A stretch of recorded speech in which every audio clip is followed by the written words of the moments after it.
Very good morning to everyone. I am Anush Tomar and I welcome you in English Toppers Academy. As you know that we are continuing with the chapter tenses, and in tenses we have already discussed two tenses, present indefinite, present continuous, and today we will discuss present perfect tense. So in today's class we will have to see two helping verbs which are known as has and have. तो सबसे पहले has and have के बारे में हम देखते हैं कि ये क्या होता है, क्या होते हैं और इनका यूज किस तरह से होता है। तो देखिए हैज जो है आपका और एक होता है हैव, ये दो हमारे हेल्पिंग वर्ब इसमें होते हैं। तो हैज जो है वो सिंगुलर है हेल्पिंग वर्ब और ये आपका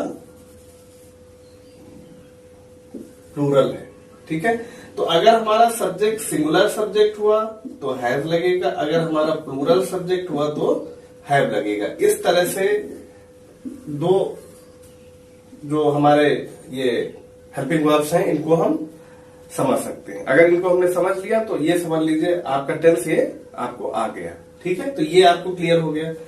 अब एक और इम्पोर्टेंट चीज रह जाती है, वो भी आप समझ लीजिए कि मान लो अगर हिंदी में आप पढ़ते हैं, ठीक है। वैसे तो आजकल बहुत ज्यादा इसका वो नहीं है, डायरेक्ट ही सीखा जाता है, लेकिन बाई चांस अगर आपको हिंदी में पहचानना है तो चुका है, चुकी है, चुके हैं, एक तो ये आपकी पहचान हो गई। दूसरे या है,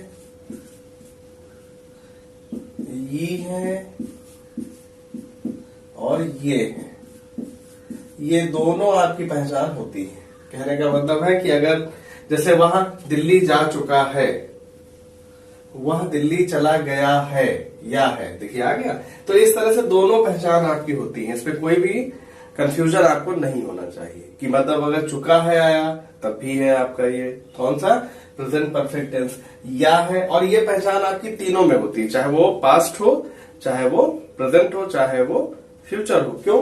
क्योंकि यहाँ पे चुका है की जगह चुका था हो जाएगा, यहाँ पे या है की जगह या था हो जाएगा, या थी हो जाएगा। तो इस तरह से ये कॉन्सेप्ट आपको क्लियर होना चाहिए। अगर ये कॉन्सेप्ट आपको क्लियर है तो चीजें आप आसानी से समझ सकते हैं, ठीक है। तो अब हम बढ़ते हैं हमारे क्लासिफिकेशन, किस तरह से हम इसका करेंगे। जैसे अभी तक हमने किया कि अफर्मेटिव और नेगेटिव और इंट्रोगेटिव, तो इसी तरह से इसका भी हम अभी करेंगे। ये देखते हैं, सबसे पहले तो हम देखेंगे अफर्मेटिव, जैसा कि हम देखते ही हैं। सारी पहचान हमने आपको बता ही दी है। अफर्मेटिव हो गया, नेगेटिव और ये आपका है इंट्रोगेटिव, ठीक है। तो अब देखिए तीनों को देख लेते हैं। सबसे पहले तीनों को क्या मतलब, जैसे हमारा ये अफर्मेटिव है तो affirmative deals with the sentences which are in positive structure, और नेगेटिव में जो होते हैं नो, नॉट, और इंट्रोगेटिव में इनसे क्वेश्चन पूछे जाते हैं। तो ये चीज तो आपको क्लियर ही होगी, फिलहाल हमने आपको एक बार फिर से बता दिया, ठीक है। अब देखिए इसका जो फॉर्मूला है, फॉर्मूला क्या है इसका, subject plus has, have plus V3 plus object, ठीक है। ये आपका फॉर्मूला हो गया, क्लियर। अब देखते हैं दूसरा, इधर यहां पे देखते हैं इसका फॉर्मूला क्या है। इसका भी सेम फॉर्मूला है, बस नॉट लग जाएगा हेल्पिंग वर्ब के बाद। तो subject plus has oblique have plus not plus V3, ठीक है, और प्लस आपका ऑब्जेक्ट। इस तरह से हम पहले अफर्मेटिव और फिर नेगेटिव को देखते हैं, इंट्रोगेटिव बाद में देखेंगे क्योंकि इसमें दो फार्मूले अलग अलग हैं, ठीक है। तो ये आपका हो गया। अब देखते हैं एग्जांपल्स। एग्जांपल्स में हम देखेंगे 4 एग्जांपल्स हम लेंगे, क्योंकि बहुत ज्यादा लेने की जरूरत नहीं है आपको। आपको समझना है तो 4 एग्जाम्पल्स आर इनफ। ठीक है, अब देखिए पहला, she has gone to Agra. ठीक है, तो यहाँ पे एक हैज वाला हो गया जैसे, और देखिए रवि हैज रिटन लेटर। ठीक है, तो 2 है आपके हो गए हैज वाले। अब 2 देख लेते हैं हैव वाले। हैव वाले में देखिए क्या है, हैव वाले में सबसे बड़ी बात है कि आपको प्लूरल लेना है। They have played cricket. We have cooked food. ठीक है, तो ये आपके कुछ एग्जांपल्स हो गए किससे रिलेटेड, ये आपके अफर्मेटिव से रिलेटेड हो गए। तो we have used examples, 2 examples related to has and 2 examples related to have. ठीक है, तो ये आपका हो गया। अब देखते हैं नेगेटिव का फॉर्मूला लिखा हुआ है, तो इसको इसी तरह ही हम बना लेते हैं। पहला देखिए, she has not gone to Agra. ठीक है, तो यहां पे हैज नॉट हो गया। दूसरा, Ravi has not written letter. तीसरा आपका हो गया, they have not played cricket. और 4th आपका हो गया, we have not cooked food. ठीक है, तो यहां पे देखिए सबसे बड़ी जो विशेषता है आपकी वो किससे रिलेटेड है।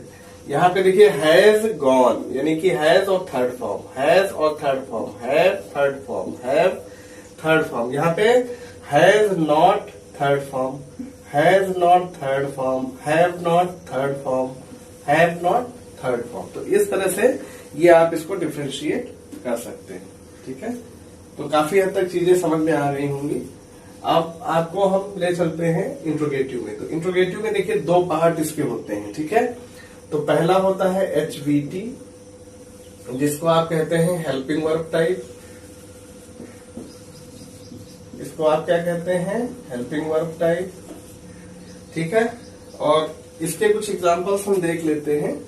इसमें 2 ही एग्जांपल्स हम देखेंगे, एक तो हैज वाला देखेंगे और दूसरा हैव वाला देखेंगे।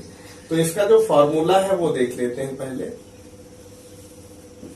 इसका फॉर्मूला सबसे पहले हैज या हैव से ही शुरू होता है, क्योंकि ये हेल्पिंग वर्ब है। ठीक है, plus third form has, plus subject, plus third form, plus object and question mark. तो इसको देख लेते हैं सबसे पहले। तो इसका पहला वाला ही ले लेते हैं। जैसे देखिए, has she gone to Agra, दिखाई दे रहा है। Has she gone to Agra बिल्कुल दिखाई दे रहा है। और फिर दूसरा देखते हैं, दूसरा है आपका हैव वाला ले लेते हैं। एक हैव दे प्लेड क्रिकेट। ये आपका हो गया, 2 हो गए। अब हम 2 एग्जांपल्स देखेंगे। किसके 2 एग्जांपल्स हम लोग देखेंगे, QWT वाले। QWT क्या होता है, क्वेश्चन वर्ड टाइप। अभी पहले आप समझ लीजिए। देखिए, QWT मीन्स होता है क्वेश्चन, ये हम बता चुके हैं, क्वेश्चन वर्ड टाइप। ठीक है, और इसका हम लोग देखेंगे 2 एग्जाम्पल इसके भी देख लेते हैं। एक तो रवि वाला और दूसरा वी वाला। तो रवि वाला देखते हैं पहला एग्जाम्पल। पहले में देखिए आपका क्या है, Ravi has not written letters. तो है when has Ravi written letter और क्वेश्चन मार्क। ठीक है, इसका फार्मूला आप लिख लीजिएगा, केवल इसमें 5WH लगाना है, बाकी आपका वही रहेगा। ठीक है, अब दूसरा देखते हैं। एक तो ये हो गया, दूसरा है we have not cooked food, तो why have we not cooked food, ये आपका हो गया। ठीक है, तो इस तरह से ये आपका पूरा हो गया। देखिए, दोनों को समझ लेते हैं, दोनों को क्या, तीनों को ही समझ लेते हैं। ठीक है, तो इसमें अगर फार्मूला आप चाहें तो मैं लिख सकता हूं, क्योंकि स्पेस है हमारे पास, ये रह गया, तो इसमें कुछ नहीं है। 5WH प्लस जितना ये ऊपर वाला है यही आपको लिख लेना है, has, have plus subject plus V3 plus object और क्वेश्चन मार्क। ठीक है, इस तरह से आपका ये हो जाएगा। तो मतलब अफर्मेटिव हो गया, नेगेटिव हो गया और इंट्रोगेटिव हो गया, तो ये तीनों आपके हो गए। ठीक है, अब हम देखते हैं, इसको एक बार फिर से समझ लेते हैं कि इसमें the things which are very important are has and have, and we have discussed the importance of has and have. Apart from it, we have seen several examples of affirmative, negative and interrogative. There are two parts of interrogative and we have already seen it. So this is enough for today's video. Thank you for watching till the last moment of the video. Thank you. Have a great day.